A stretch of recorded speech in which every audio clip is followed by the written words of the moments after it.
dust, it has ransomed me. His grace runs deep. While I was a slave to sin. Seigneur, merci pour ta parole. Merci de nous visiter ce soir et de faire en sorte que ces moments soient des moments inoubliables pour nos vies. Merci pour l'onction de l'enseignement.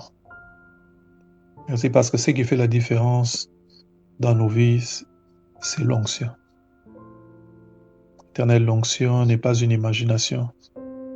L'onction, c'est ta touche dans les affaires des hommes. C'est quand tu interviens par des choses simples que nous faisons. Parler, tout le monde peut les faire. Communiquer, l'onction vient de toi. Je te demande, s'il te plaît, ce soir, communique l'onction par ces mots. Que quelqu'un qui entendra aujourd'hui ou plus tard ces paroles puisse recevoir quelque chose qui va demeurer éternellement en son esprit. Je dis merci dans le nom de Jésus. Amen. Gloire à Dieu. Nous continuons ce soir avec notre enseignement. Nous sommes en train de parler de sortir du découragement. Sortir du découragement. J'ai un écho. Je cherche à savoir pourquoi c'est le cas, mais c'est pas grave. Sortir du découragement. C'est ce dont nous sommes en train de parler depuis deux semaines, si je ne me trompe pas. C'est la 3e semaine dont nous sommes en train de parler de ces choses. Si Dieu fait grâce, nous finissons la semaine qui est en train de venir, de parler de ce sujet, sortir du découragement. Ce sujet est un sujet pratique. Ce n'est pas un sujet théorique, c'est un sujet pratique. C'est un sujet qui nous amène, n'est-ce pas, à nous abandonner entre les mains du Seigneur et chercher son intervention. Son intervention afin que nous puissions sortir de toutes les choses dans lesquelles nous nous trouvons et qui n'est pas dans son plan. Entre autres choses, le découragement. Le découragement, nous l'avons dit l'autre fois, c'est une des stratégies de l'ennemi. Quand il ne peut pas te toucher directement, il viendra par la voie du découragement. Parce qu'en te décourageant, il t'amènera à détruire toi-même ce que Dieu a commencé dans ta vie. Le découragement t'amène à arrêter, n'est-ce pas, les choses pour lesquelles, n'est-ce pas, auxquelles Dieu t'a appelé, les choses pour lesquelles tu as beaucoup sacrifié, les choses pour lesquelles tu es sur le point d'obtenir des résultats. Souvenez-vous de Galates 6:9, où la Bible est en train de nous dire de continuer à faire le bien, car nous moissonnerons. La Bible donne une assurance ici en disant, nous allons moissonner. Mais elle insiste en disant, si nous ne nous relâchons pas. Voilà. Continuons à faire le bien. Continuons à faire le bien que nous savons, c'est faire ce que Dieu nous a demandé de faire. Le bien que nous connaissons, n'est-ce pas, c'est continuer à opérer ou à agir dans le plan de Dieu. Continuer à opérer ou à agir dans la mission de Dieu.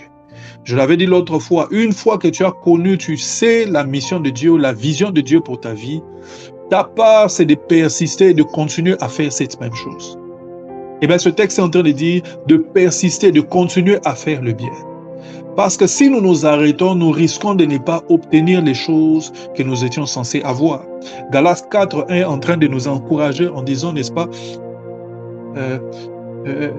de continuer pendant que la promesse, n'est-ce pas, d'entrer dans son repos subsiste encore. La Bible est en train de nous encourager à persister, à persévérer pendant que la promesse d'entrer dans le repos subsiste encore. Pour celui qui se relâche, la promesse est comme si elle n'avait jamais existé. Mais la Bible est en train de dire de continuer à faire le bien, n'est-ce pas? Car nous allons moissonner et nous moissonnerons certainement. Nous moissonnerons certainement. Je l'ai dit aussi l'autre fois, n'est-ce pas? Le prix, c'est pour celui qui traverse la ligne d'arrivée. Le prix, ce n'est pas pour celui qui a commencé la ligne d'arrivée, c'est celui qui a continué et a couru selon les règles et a traversé la ligne d'arrivée. Les choses que Dieu nous réserve, c'est pour ceux qui continuent, ceux qui persévèrent, ceux qui continuent à faire ce que Dieu leur a demandé de faire, jusqu'à ce que la récompense arrive sur notre table. Et elle arrivera la récompense arrivera. Dieu n'est pas un menteur, il n'est pas un homme pour mentir. La récompense arrivera. La récompense arrivera. Dans Psaume, je crois, 80 ou 82, la Bible est en train de dire « Je ne rénierai pas ma fidélité. Je ne changerai pas les paroles qui sont sorties de ma bouche. » Dieu ne changera pas ses paroles. C'est à la fois un défi, mais aussi un serment pour dire que ce qu'il a fait, il va certainement le faire. Mais un défi pour lui-même pour dire, même si vous avez l'impression que c'est trop grand, moi je le ferai. La Bible dit, il y a un avenir et notre espérance ne sera pas anéantie. L'espérance du chrétien ne sera pas anéantie. Pourquoi elle ne sera pas anéantie? Parce que c'est lui qui a fait la promesse est fidèle. Celui qui a fait la promesse est fidèle. Les dieux que nous sommes en train de servir, et c'est lui qui a fait la promesse. Et il est fidèle. Les hommes peuvent faire des promesses et ne pas les réaliser. Mais Dieu est celui qui a fait la promesse et qui les réalise. La Bible dit, les promesses de l'homme sont vanité. Mais avec Dieu, n'est-ce pas? La Bible dit, nous ferons des exploits. Le secours de l'homme, disent les Écritures, n'est que vanité. Mais avec Dieu, nous ferons des exploits. Les hommes peuvent te faire des promesses et te mentir. Mais Dieu ne ment pas. Les hommes peuvent te faire une promesse. Un homme peut te faire une promesse et le lendemain mourir. Mais Dieu ne meurt pas. Un homme peut te faire une promesse et ne pas avoir les moyens de les résoudre. Mais Dieu est tout-puissant. Un homme peut te faire une promesse et changer d'avis. La Bible dit, il est le même hier, aujourd'hui et éternellement. Un homme peut te faire une promesse, n'est-ce pas, et manquer de le faire tout simplement parce qu'il a oublié ou parce que, n'est-ce pas, il s'est endormi. Il a été distrait. Mais la Bible dit, il ne sommeille ni ne dort. C'est lui qui garde Israël. Nous avons de notre côté le Dieu qui est capable de réaliser ses promesses. Dans Ésaïe chapitre 40, ce que nous avons lu aussi la dernière fois, la Bible dit ceci. Et c'est quelqu'un qui est Dieu est en train de parler à la place de quelqu'un qui se lamente. Verset 27. Pourquoi dis-tu Jacob? Pourquoi dis-tu Israël? Mes destinées cachées devant l'Éternel. Mon doigt passe inaperçu devant mon Dieu. Quand on se retrouve dans cette situation où les choses ne marchent pas et on a l'impression qu'on n'arrivera pas à ce que Dieu a prévu pour nous, on ne touchera pas aux promesses de Dieu. On a le genre de langage que Israël a eu. Ma destinée est cachée devant l'Éternel. En d'autres termes, Dieu voit toutes choses, mais ne me voit pas. En d'autres termes, Dieu voit telle autre personne, mais Dieu ne me voit pas. Ma destinée est cachée devant l'Éternel. J'ai une destinée, c'est vrai, mais Dieu ne voit pas cette destinée. Dieu est trop occupé pour voir ma destinée à moi. On baisse les bras comme cette personne. Il dit, mon droit passe inaperçu devant mon Dieu. C'est-à-dire, là où on devrait me rendre justice, on ne me rend pas justice. J'ai pourtant raison. Mon doigt passe inaperçu. Ce qui est intéressant ici, c'est que c'est Dieu lui-même qui est en train de répéter ces paroles à Israël. Il dit, pourquoi est-ce que tu dis ça? C'est un peu comme si quelqu'un se trouvait sur une ligne, n'est-ce pas? En attendant de se présenter devant le roi, afin que le roi puisse lui rendre justice. Mais il a l'impression que la ligne, n'est-ce pas, continue à s'allonger alors que le temps est en train de passer. Son temps est en train de passer, il s'est dit, je finirai par ne pas jamais toucher à ce qui m'appartient.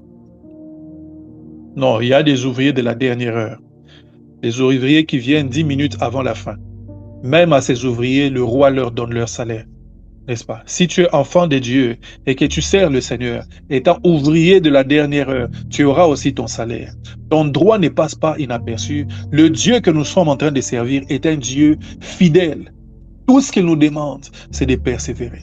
Tout ce qu'il nous demande, c'est de tenir bon. Tout ce qu'il nous demande, c'est de rester sur cette ligne. Tout ce qu'il nous demande, c'est de continuer à faire les bonnes choses qu'il nous a demandé de faire. Tout ce qu'il nous demande, c'est de garder la même attitude mentale. Tout ce qu'il nous demande, c'est de garder la foi en lui. Garder la foi en lui. Parce qu'au temps convenable,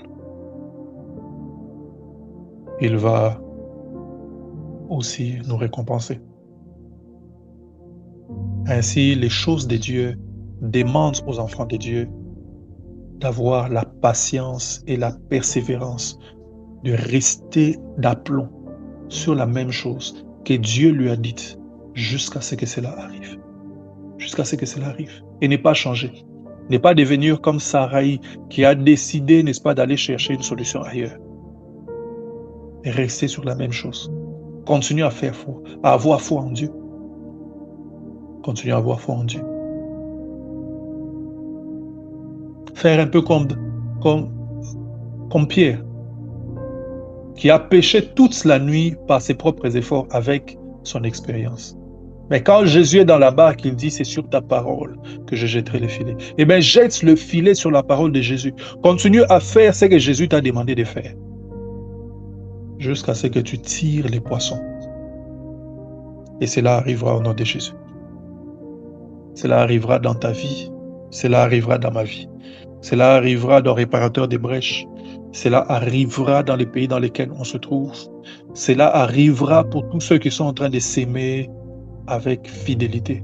La Bible dit, ceux qui vont, n'est-ce pas, avec l'âme en portant la sémence, reviennent avec des chants d'allégresse lorsqu'ils portent la gerbe.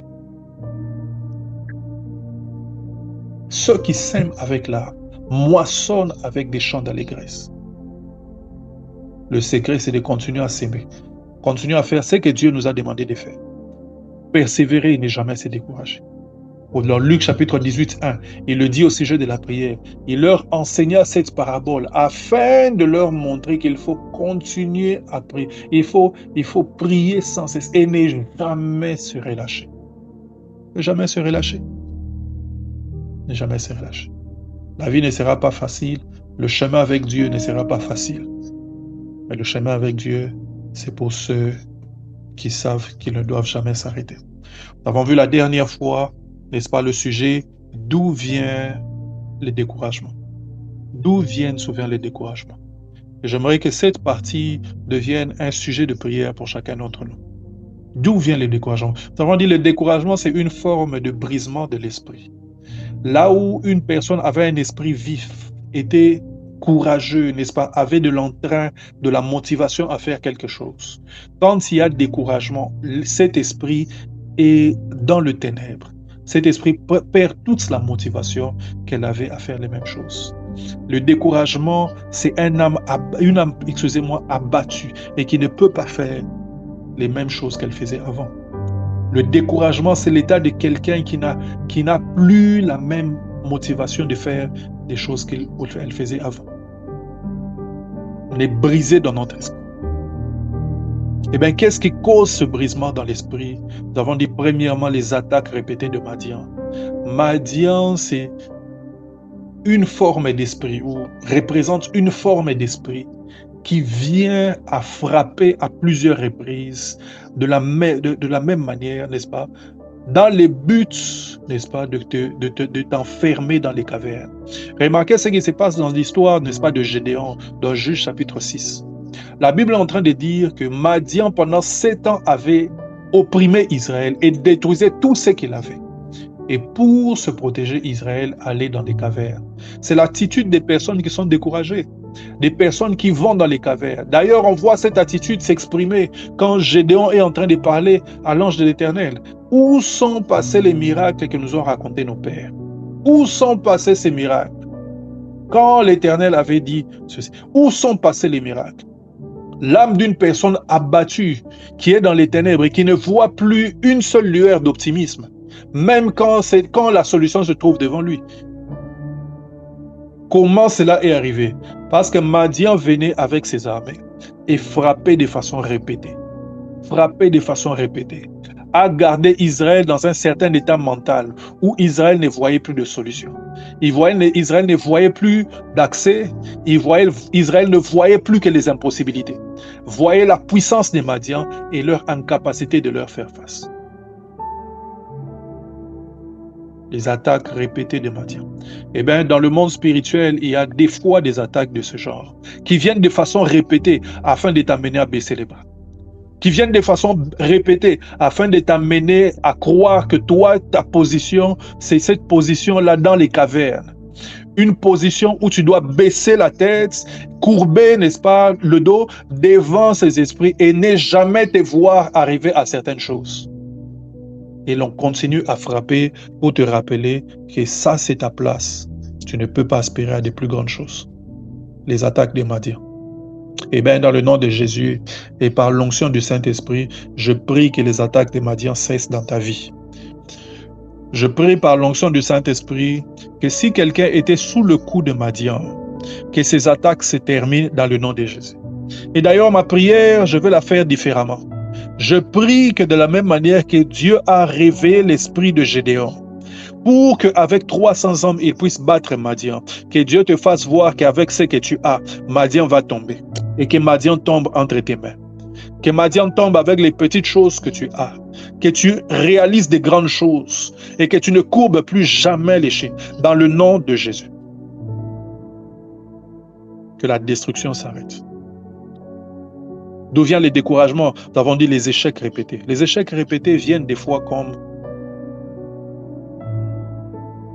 des langages de l'ennemi pour nous amener à croire que nous sommes limités à telle chose. Les échecs répétés. Qu'est-ce qui crée le découragement? Les échecs là où d'autres réussissent. Quand on voit d'autres avancer dans les mêmes choses, mais que l'on ne se voit pas nous-mêmes avancer, malgré les tentatives que nous sommes en train de faire, on a des fois tendance à croire que nous ne sommes pas appelés à faire ces choses. Non, nous sommes tout simplement différents. Nous avons des saisons différentes. Si d'autres personnes réussissent à tel moment à faire telle chose, ça ne veut pas dire que toi non plus tu ne réussiras pas. Tu as une saison et ta saison aussi est en train de venir. Ta saison arrive. Qu'est-ce qui amène les découragements? Des environnements pleins d'embûches. Qu'est-ce qui amène les découragements, les blessures intérieures?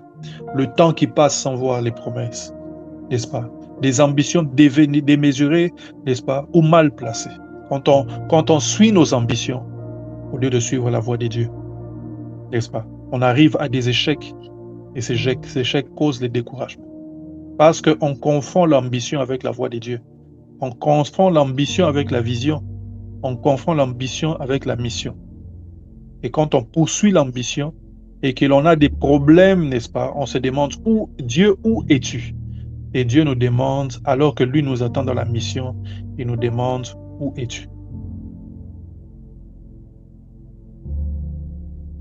Les ambitions démesurées ou mal placées, qui nous amènent dans des échecs et l'on croit, n'est-ce pas, que Dieu nous a abandonnés. Et l'on tombe dans le découragement. Et nous avons fini la dernière fois en parlant, n'est-ce pas, de la voix de Jézabel.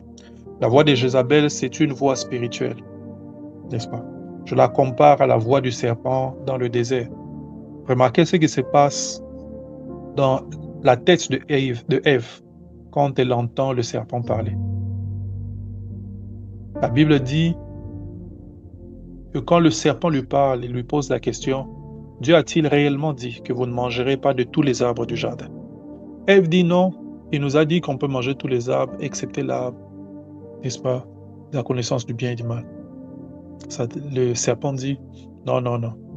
Dieu sait que le jour où vous en mangerez, vous serez comme lui, connaissant le bien et le mal. La Bible dit après, et les yeux de Ève s'ouvrirent, et qu'elle a vu que le fruit de l'arbre était bon à manger, utile à ouvrir l'intelligence. Pendant tout ce temps, elle avait toujours vu ce fruit, mais elle n'avait jamais vu ce fruit de cette façon-là. Pendant tout ce temps-là, elle avait toujours vu le fruit. Elle n'avait jamais été tentée de manger ce fruit-là. Pendant tout ce temps, le fruit était là, et le fruit n'a jamais été un problème. Mais quand la voix du serpent est entrée dans ses oreilles, ses yeux ont réagi. N'est-ce pas? Eh bien, cette voix-là, c'est la même voix qui a parlé par Jézabel. C'est une voix qui t'a fait voir des réalités que toi, tu ne voyais pas. C'est une voix qui vient tronquer ta vision. N'est-ce pas? Il y a des voix qui viennent de cette façon-là pour te faire voir des choses que tu n'étais pas censé voir. Dieu t'a déjà délivré de certaines choses, mais elle vient te faire voir des histoires qui veulent t'amener encore dans ces mêmes histoires.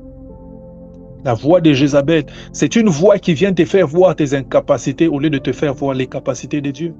C'est la même voix qui a failli tenter David quand il arrive sur le terrain du combat et qu'il demande Qu'est-ce qu'on va donner à celui qui va battre ces Philistins? David est plein d'ambition parce qu'il sait ce que Dieu a fait avec lui. Et ses frères viennent lui dire, on connaît ta malice. On sait que tu es venu pour voir le combat. C'est la voix du découragement, la voix qui veut l'amener à lui dire, reste à ta place. Toi, ta place est derrière les troupeaux. Ne viens pas parler des histoires que tu ne connais pas. David s'est éloigné d'eux, il est allé ailleurs pour entendre autre chose. Plaise à Dieu que tu deviennes comme David. Lorsque Jézabel parlera, que tu te détournes de la voix de Jézabel, que tu ailles entendre la voix des promesses de Dieu.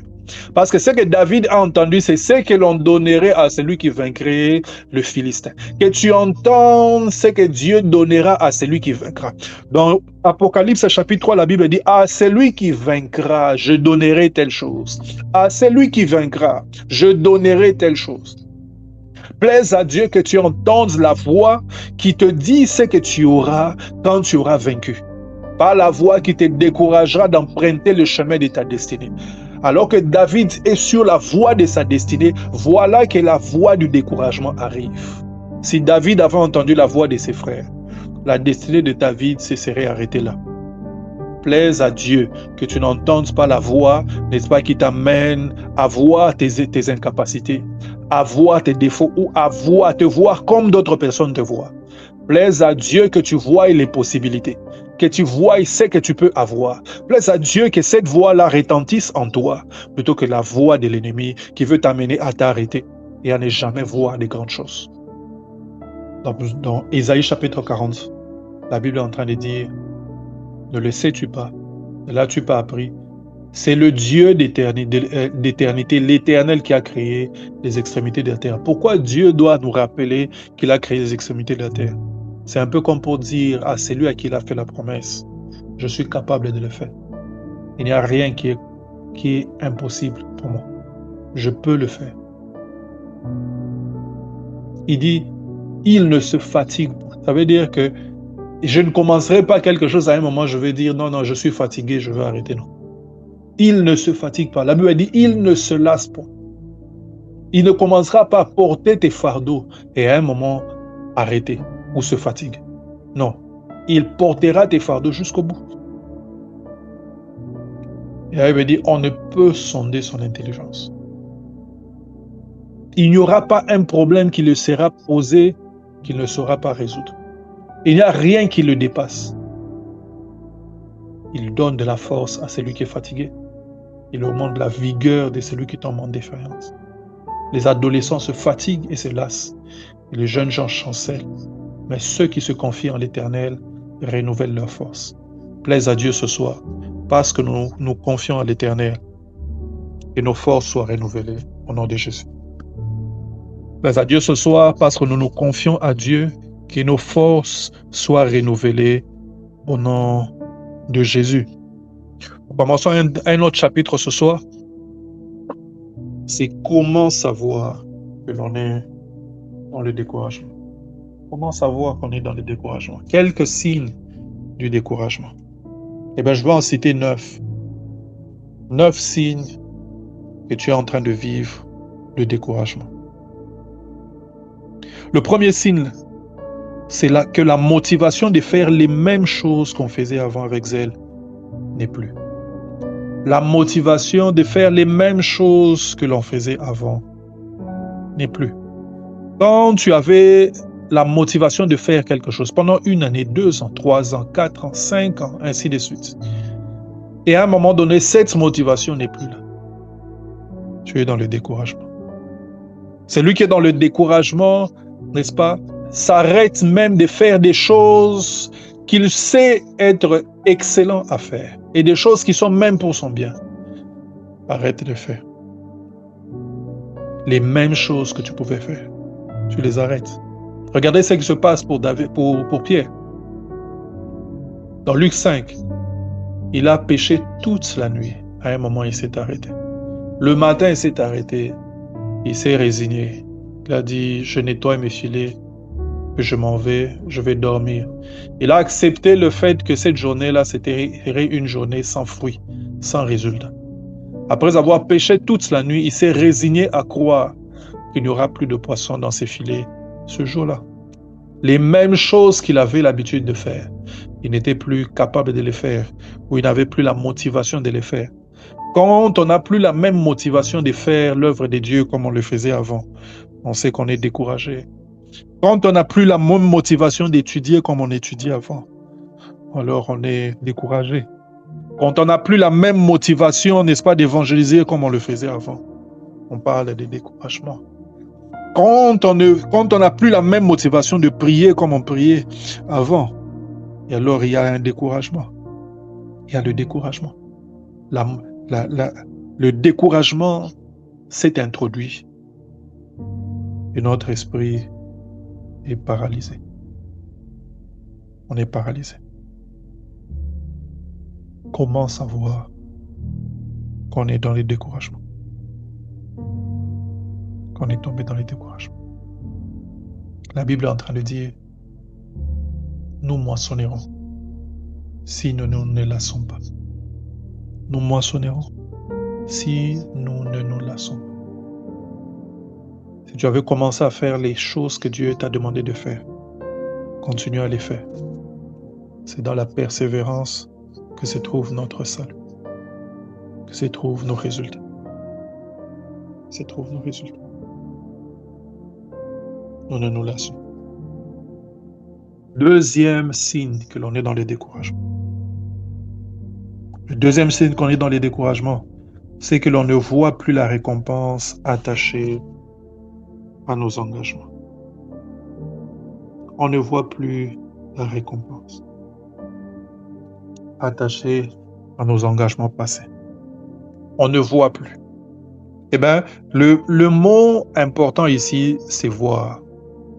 Parce que dans le monde spirituel auquel nous appartenons tous, si nous sommes humains, nous appartenons à ce monde spirituel, que nous soyons nés de nouveau ou pas, nous appartenons à ce monde spirituel. C'est voir, nous voyons tous, et nous voyons tous spirituellement. Seulement, pour certaines personnes, ils sont conscients qu'ils voient ces choses.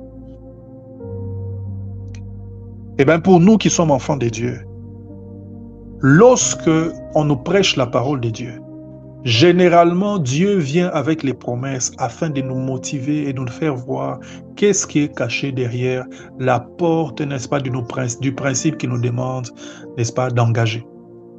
Quand on nous enseigne la prière, on nous dit voilà ce qui se passera dans la prière. Quand on nous enseigne les études bibliques, on nous dit voilà ce qui se passera quand tu étudieras les Écritures. Que ce livre de la loi ne s'éloigne pas de ta bouche. Médite-le jour et nuit afin d'agir fidèlement selon ce qui est écrit.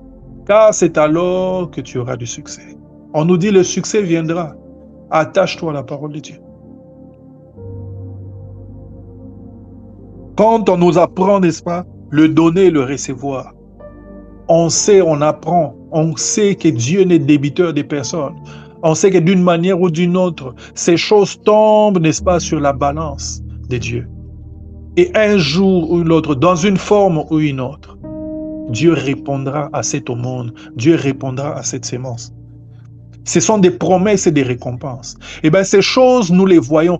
À chaque fois que nous engageons les principes qu'on nous a enseignés, nous voyons dans notre esprit les récompenses qui sont attachées à ces principes. Nous les voyons. Voilà pourquoi nous nous engageons de cette façon. Et quand il y a découragement, on a l'impression que l'œil qui voyait ces choses n'arrive plus à les voir. Qu'est-ce qui est derrière la prière? On ne le voit pas. Parce que si on voit ce qui est derrière la prière, alors nous prierons. Qu'est-ce qui est derrière l'étude biblique? On ne la voit pas. Parce que si nous voyons ce qui est derrière l'étude biblique, nous étudierons les Écritures. Qu'est-ce qui est derrière l'enseignement? On ne le voit plus. Par découragement.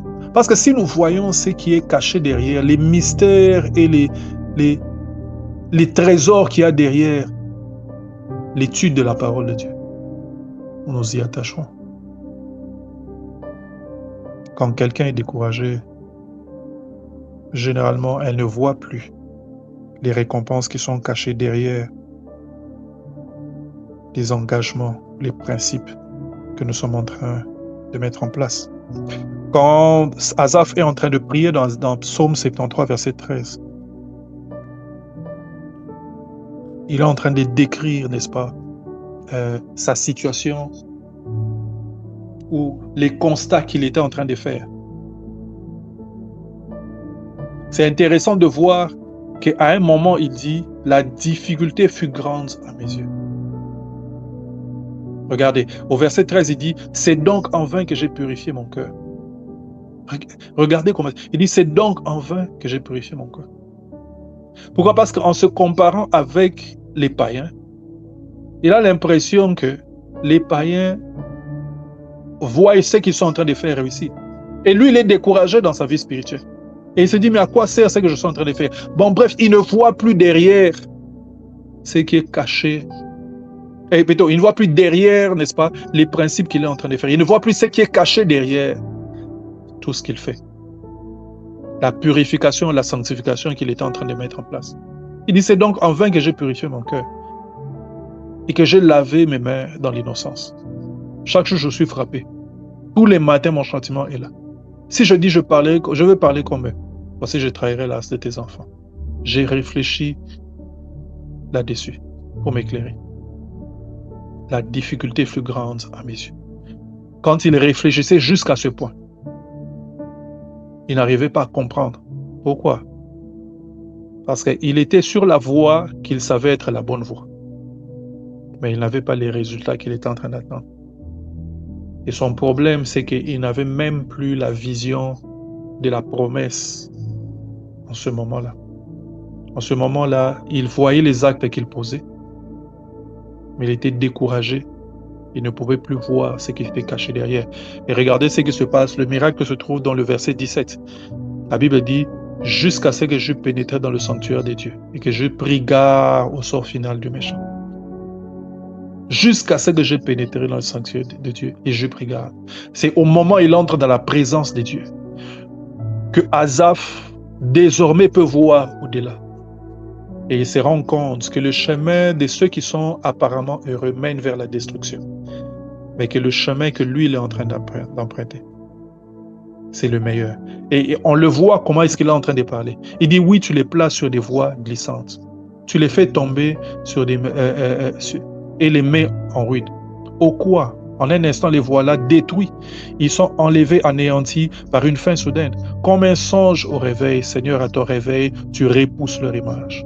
Lorsque mon cœur s'est grissé et que je me sentais percé dans les entrailles, lorsque j'étais dans les découragements, il dit, lorsque mon cœur s'est grissé, il dit, j'étais stupide, j'étais stupide et comment? Sans intelligence, sans compréhension, sans clairvoyance.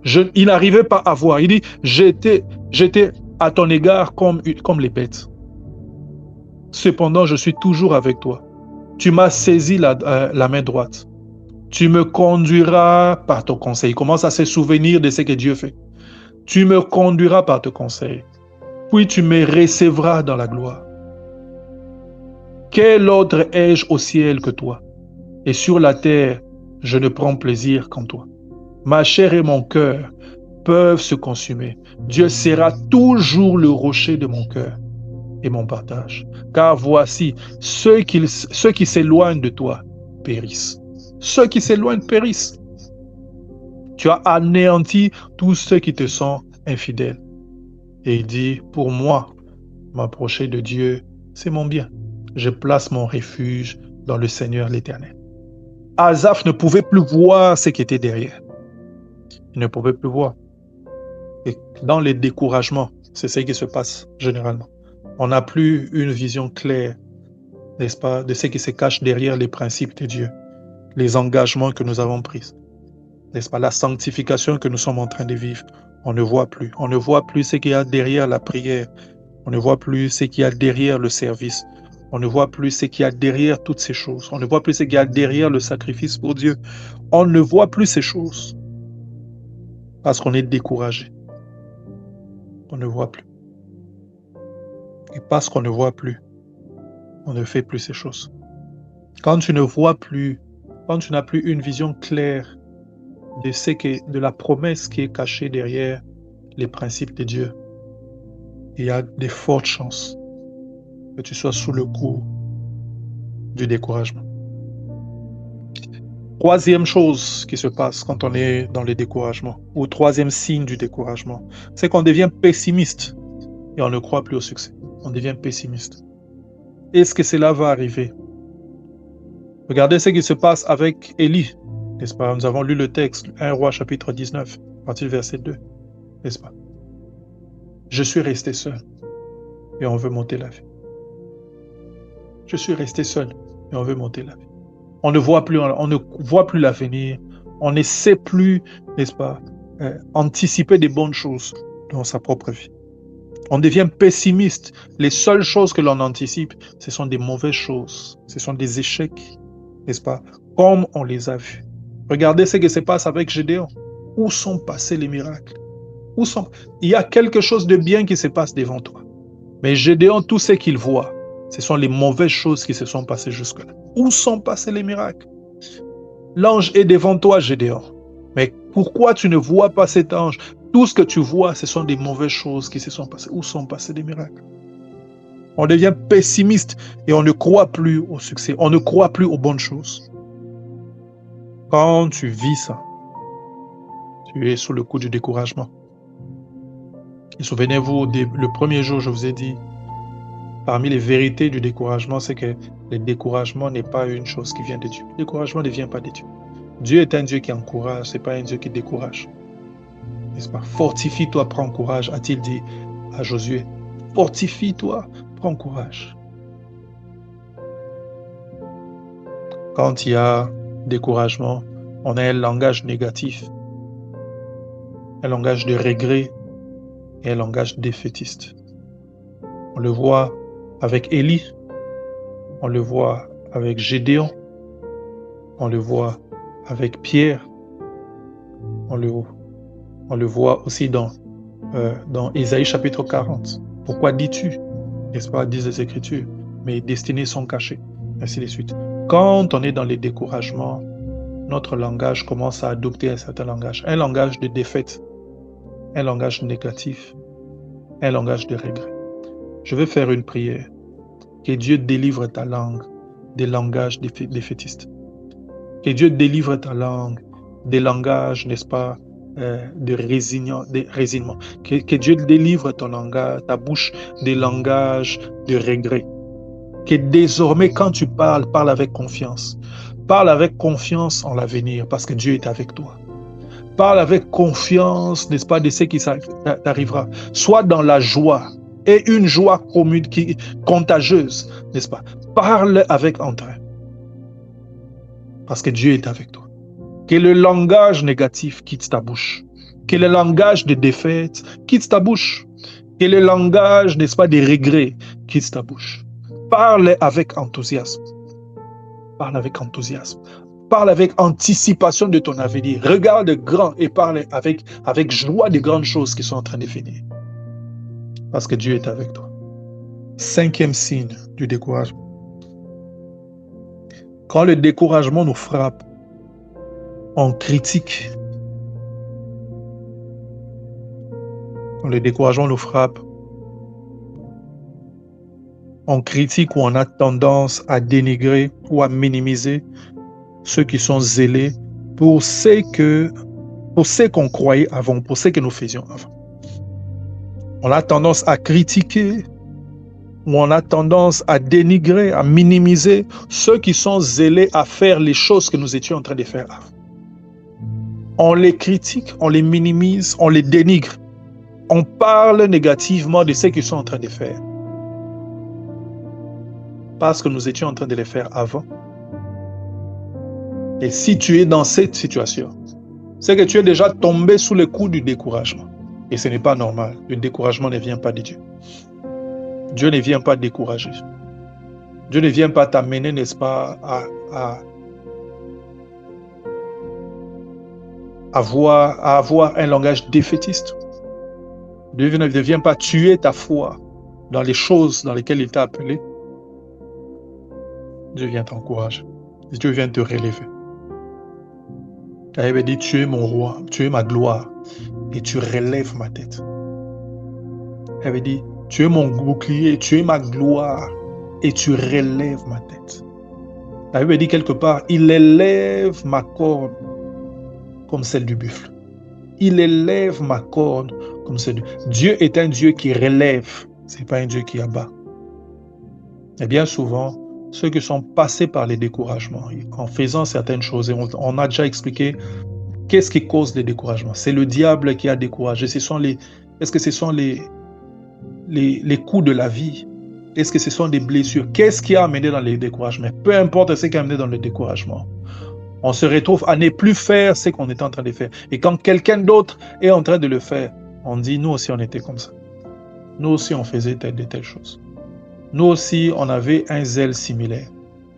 On dénigre, on minimise, n'est-ce pas? On décourage. Eh bien, le problème ce n'est pas eux. Le problème, c'est toi qui es en train de penser d'eux de cette façon. C'est toi qui as besoin de guérison. Ce n'est pas eux qui ont besoin d'une fausse sagesse que tu aurais parce que tu étais né de nouveau avant ou parce que tu es passé par ce chemin avant. Non. Toi, tu as besoin de recommencer à aller se retourner sur le chemin dans lequel eux, ils sont. Tu dois accepter avec un cœur humble que le Saint-Esprit te ramène là-bas et que tu continues, que tu reprennes à faire cela. Parce que tant que, n'est-ce pas, la grâce de Dieu est là, tu peux encore bénéficier des fruits de ce chemin. Car la Bible déclare, veillons, n'est-ce pas, tant que, n'est-ce pas, la promesse du repos subsiste, à ce que nous ne soyons pas de ceux qui seront rejetés. La Bible dit que nous moissonnerons si nous ne nous relâchons pas. Eh bien, si c'est ton cas, tu te retrouves dans une situation telle que tu avais cessé de faire ce que Dieu t'a demandé de faire. Tu vois d'autres personnes en train de les faire d'avancer. Et tu avais tendance à les minimiser, à les dénigrer, en pensant que toi tu es avancé parce qu'ils font ce que toi tu faisais avant. Non, non. Il faut que tu te souviennes que toi tu as régressé et que tu dois revenir à la ligne de départ et commencer encore à faire ce qu'ils sont en train de faire. Et ma prière pour toi, c'est que Dieu te donne un cœur humble pour accepter, n'est-ce pas, de revenir à la ligne de départ et commencer encore le chemin avec Dieu. Et cette fois, pour ne pas arrêter et bénéficier des fruits que Dieu avait prévus pour toi. On est dans les découragements quand on critique, on minimise, on dénigre ceux qui sont zélés à faire des choses que nous étions en train de faire auparavant. Sixièmement, un autre signe du découragement, c'est que l'on décide de se résigner à des petites choses. On décide de se résigner à des petites choses. Certaines personnes ont cette tendance, surtout dans les milieux chrétiens, un peu traditionnalistes,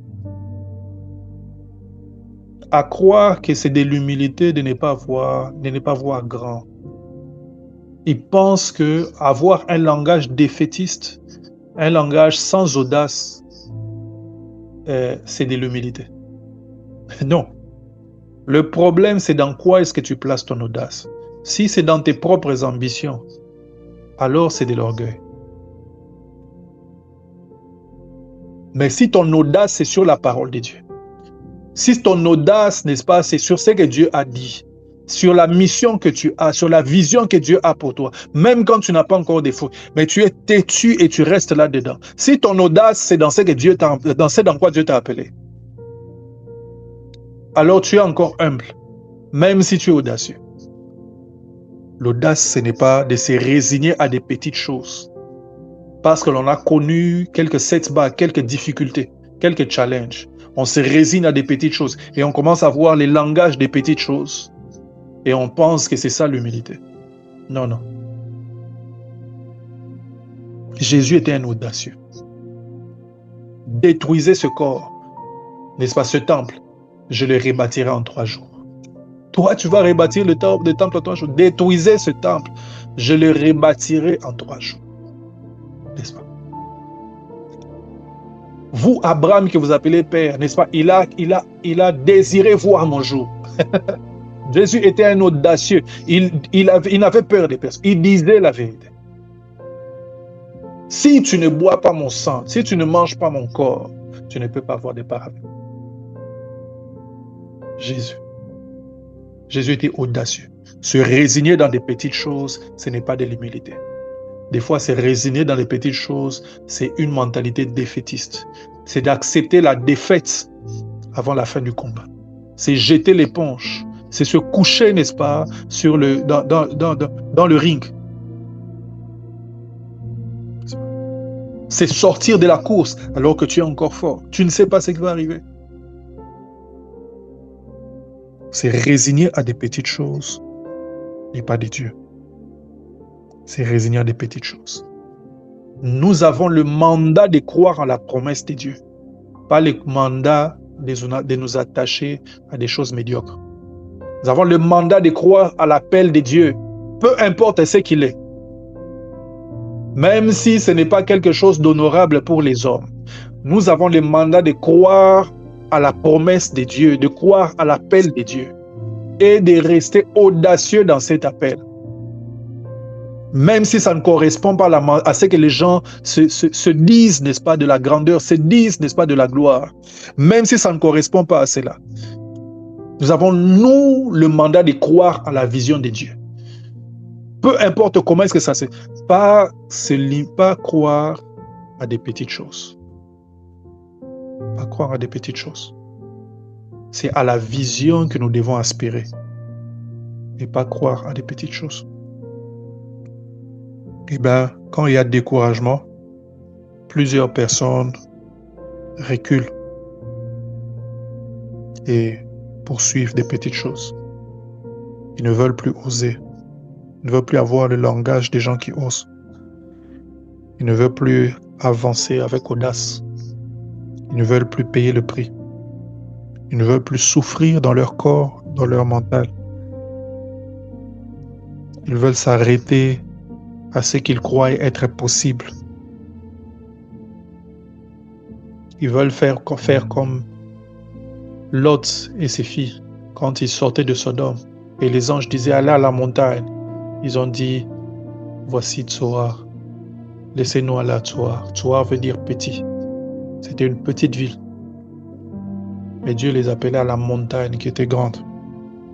Et nous sommes des fois appelés à la montagne. Mais nous décidons d'aller à Tsoar.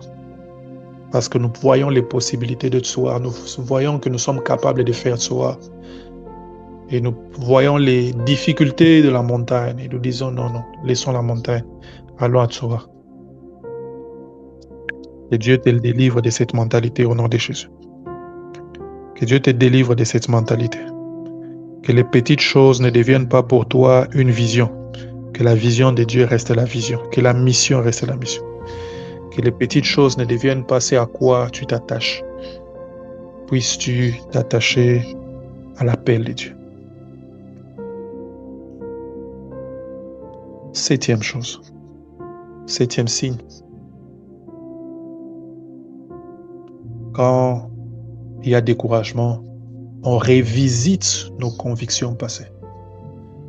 On avait des convictions, on était convaincus que telle ou telle autre chose peuvent se faire, vont se faire et nous y travaillons.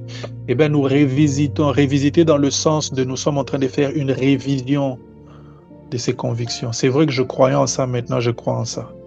C'est vrai que je croyais au miracle, maintenant je crois seulement à la parole. Nous, c'est la parole seulement. C'est vrai que je croyais au baptême du Saint-Esprit, maintenant je crois seulement que l'Esprit de Dieu habite en nous. On ne croit plus, on révisite nos convictions. C'est vrai que Dieu m'avait appelé, n'est-ce pas, au ministère, mais non, je pense que Dieu m'a appelé à être juste là à l'église, être un bon frère. On révisite nos convictions. C'est vrai que Dieu m'avait appelé, n'est-ce pas, dans ce champ, n'est-ce pas? Non, maintenant je crois que mon champ, c'est seulement ma maison, mon foyer. Je suis berger de mon foyer, non. Pas berger de l'Allemagne, pas berger de Francfort. On révisite nos convictions. On commence à revenir sur nos convictions. Parce qu'on est découragé. Parce qu'on ne peut plus, on ne veut plus avancer. On n'a plus la force mentale d'avancer, de persévérer, de continuer à payer le prix. On révisite nos convictions. Plaise à Dieu que jamais cela ne t'arrive au nom de Jésus. Plaise à Dieu que tes convictions, celles qu'il a écrites lui-même par des paroles de feu, pendant ta croissance, n'est-ce pas, dans les choses de Dieu, que ces convictions brûlent, n'est-ce pas, brillent plus que jamais, encore dans ton cœur. Que ces convictions, n'est-ce pas, deviennent de plus en plus fortes et que ces convictions ne soient jamais, jamais bougées. Les disciples d'Emmaüs, dans leur langage, on peut lire comment est-ce qu'ils ne croyaient plus. Nous pensions que c'est lui qui allait délivrer Israël. N'as-tu pas entendu parler de ce qui s'est passé? Nous croyons que c'est lui qui allait faire telle chose. Nous pensions, nous croyons. Tout était dans le passé. Ils sont en train de revoir leurs convictions.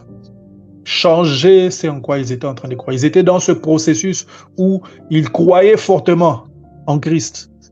Et là, ils étaient sur le point de se dire, c'était peut-être juste un mouvement. Encore un autre mouvement. Encore un autre mouvement. Parce que vous devez savoir qu'à cette époque, ou à l'époque, il y a eu plusieurs personnes à qui on avait attribué le titre de Messie. C'était généralement des leaders religieux, n'est-ce pas, en Palestine, n'est-ce pas. Il y avait plusieurs personnes, n'est-ce pas, qui se levaient, n'est-ce pas, pour prendre, n'est-ce pas, pour prendre les armes et combattre les Romains. Et la plupart de ces personnes avaient fini morts et cloués sur une croix. Et Jésus venait de mourir, ça faisait 3 jours. Et donc les disciples d'Emmaüs pouvaient se dire encore une fois et revisiter leurs convictions. Plaise à Dieu que cela ne t'arrive jamais. Peu importe ce qui t'arrive dans la vie, que les convictions que Dieu a placées dans ton cœur restent intactes. Et d'ailleurs, qu'elles se renforcent plus les jours sont en train de passer. Que chaque fois que tu mettras tes genoux à terre, que Dieu te rappelle ces choses et que ces choses deviennent de plus en plus fortes. Les raisons pour lesquelles tu fais ce que tu es en train de faire. Les raisons pour lesquelles tu es attaché à Dieu tel que tu es attaché à Dieu. Les raisons pour lesquelles tu le sers. Les raisons pour lesquelles tu donnes ce que tu es en train de donner. Que ces convictions deviennent de plus en plus fortes et que tu restes attaché à elles. Dans le nom de Jésus. Le 8e signe du découragement.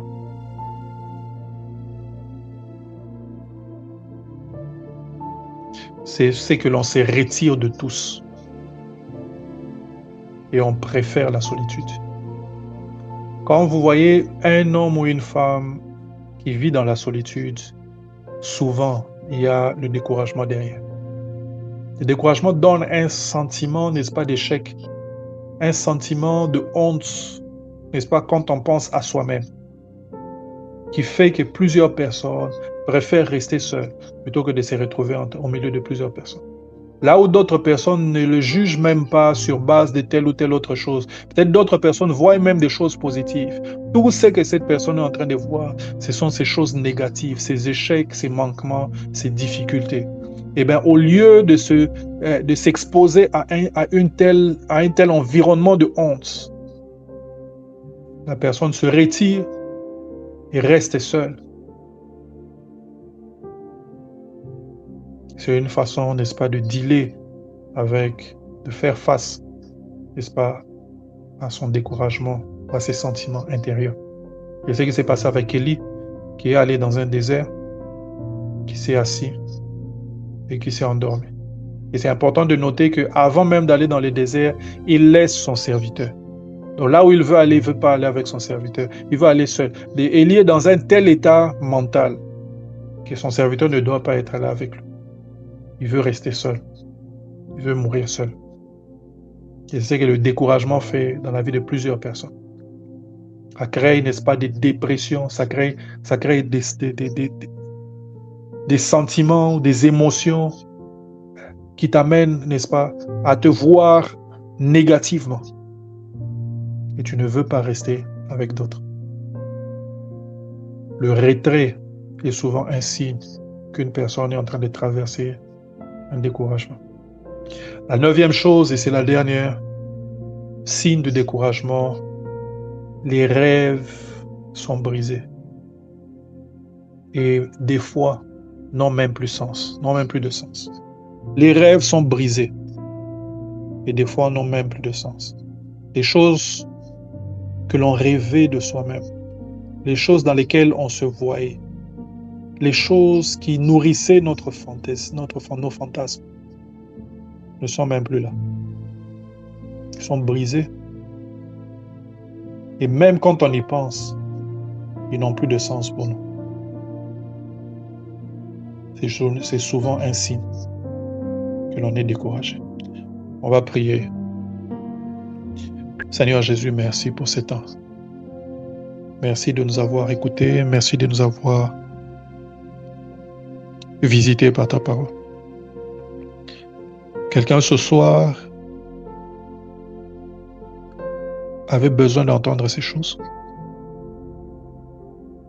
Et je te dis merci parce qu'elles sont sorties. Je demandais l'onction pour l'enseignement. Je t'ai demandé l'onction pour affecter les cœurs. Je demande, s'il te plaît, que cet impact soit éternel. Que cet impact soit de nature à nous sortir de cet état mental, émotionnel dans lequel on se trouvait. Que l'on soit plutôt comme des aigles qui se renouvellent, au lieu d'être comme ces gens qui se lamentent. Je te dis merci, parce que tu le fais, dans le nom de Jésus. Est-ce qu'on peut dire ensemble, merci Seigneur Jésus? Merci Seigneur Jésus. Amen. Amen.